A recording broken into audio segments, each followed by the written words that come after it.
Working on site here today with about 25 different general contractors. Everybody all focused for that July 18th home opener. We're extremely confident that the project is on time, no question about that. We've been working towards July 18th. There's no fallback position for the simple reason that the game has been slated by the CFL and will meet the deadline. So they've made tremendous progress. I was here a month ago, and it's amazing how much has been done in just the last month.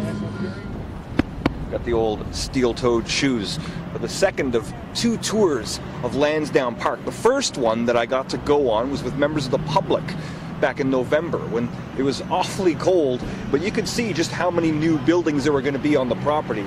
Today we're going to go and find out what those buildings look like now and get to see something that we haven't seen at Lansdowne Park for a long, long time.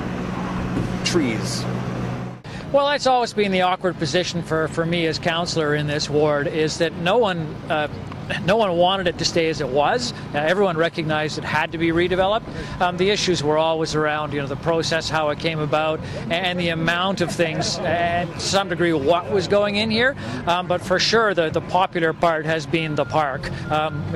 Everybody knew from the most in favor to the most against that replacing asphalt with some green space and trees was going to be a positive step forward.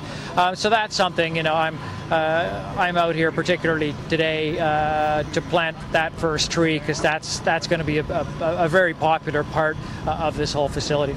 Looking at one of the end zone post bases, that is where one is going to be here. I'm right in the middle of the field at Lansdowne Park. And what they're going to do now is they're going to put down some gravels, and then they're going to have artificial turf here. That will allow them to be able to use this facility for more uses. When they have concerts, it'll be just like in the old days. They'll be down at the end of the field here, closest to Bank Street, and then they'll fill up the sides here. You can see all the new seating there. The seating is different colors. It's also staggered on some of the stands, and so it looks like even if the seats are empty, there's people in them. A bit of an optical illusion. Apparently lots of people are doing it. On the other side here, the south side stands, that's probably the most dramatic change, because the old ones are entirely gone. These are the new ones. Up in the top there is where the media is going to be, and then down and below underneath these seats is where the actual dressing rooms for both the Fury and the Red Blacks will be. So it's pretty impressive, I've got to say. It's pretty impressive. Quote Churchill, we're somewhere between the end of the beginning and the beginning of the end. I guess we're now at the beginning of the end. In Ottawa, Doug Hempstead for Sun News.